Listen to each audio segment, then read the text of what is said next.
నమస్తే అమ్మ. చాలా రోజులైంది మిమ్మల్ని చూసి. ఎలా ఉన్నారు? చాలా బాగున్నాను. సో, అయితే ఆహ్, 'సావిత్రి' క్లాసిక్ బుక్ లాంచ్‌కయితే వచ్చారు. సో, మీరు ప్రీవియస్ తెలుగు బుక్ చదివే ఉంటారు. సో, ఆమె మీదున్న అభిమానం అవన్నీ ఇక్కడ నేను మీ కళ్ళల్లోనే చూస్తున్నాను. సో, మీరు చాలా సందడి చేస్తున్నారు. సో, ఎలా అనిపిస్తుంది మూమెంట్? సావిత్రి గారి 90వ జయంతి జరపటం అనే ఒక ఘనత సంజయ్ కిషోర్ గారికి దక్కింది. ఆమె మన లోకం నుంచి మరొక ప్లానెట్‌కి వెళ్ళిపోయి, అంటే చనిపోయిందని నేను చెప్పడానికి ఇష్టపడలేదు. అందుకని ఈ ప్రాణి ఇక్కడి నుంచి మరో ప్లానెట్‌కి వెళ్ళి 40 సంవత్సరాలైంది.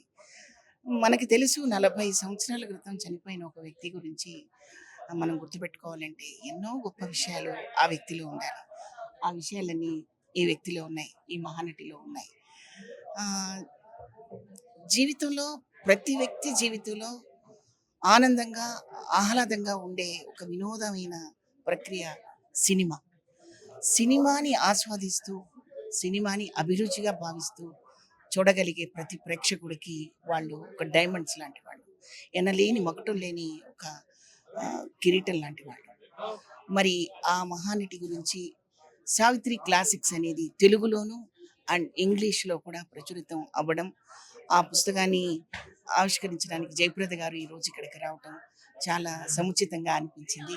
చాలా సంతోషంగా కూడా అనిపించింది. ఎందుకంటే కేవలం ఆమె బయోగ్రఫీ గురించి తెలియచేసుకోవడమే కాదు, భావితరానికి ఒక నటి గురించి ఎందుకు తెలియాలని చాలామంది అనుకుంటుంటారు. తెలియాలి.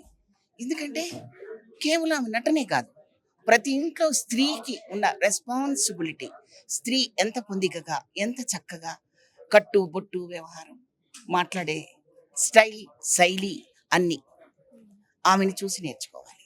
ఈ రోజుల్లో స్త్రీని చూస్తే స్త్రీయా కాదా అని డౌట్స్ వస్తున్నాయి మనకి, అంటే వేషధారణను బట్టి. అలా కాకుండా పరిపూర్ణమైన స్త్రీ అని చెప్పుకోవాలి అంటే మన సావిత్రి గారిని చెప్పుకోవాలి, చెప్పుకుందాం. ఈ తెలుగులో, ఇంగ్లీష్‌లో ప్రచురితమైన ఈ పుస్తకాన్ని విరివిగా చదివి తెలియని వారికి తెలియచేస్తూ ఆమె గొప్ప విషయాల్ని ఇంకాస్త ఆకాశానికి అందేలా మీరందరూ సహకరించాలని నేను కోరుకుంటూ, ఆ పుస్తకాన్ని మనకెంతో మానసిక ఆహ్లాదాన్ని కలుగజేస్తుందని మనస్ఫూర్తిగా నమ్ముతూ మీ శివపార్వతి.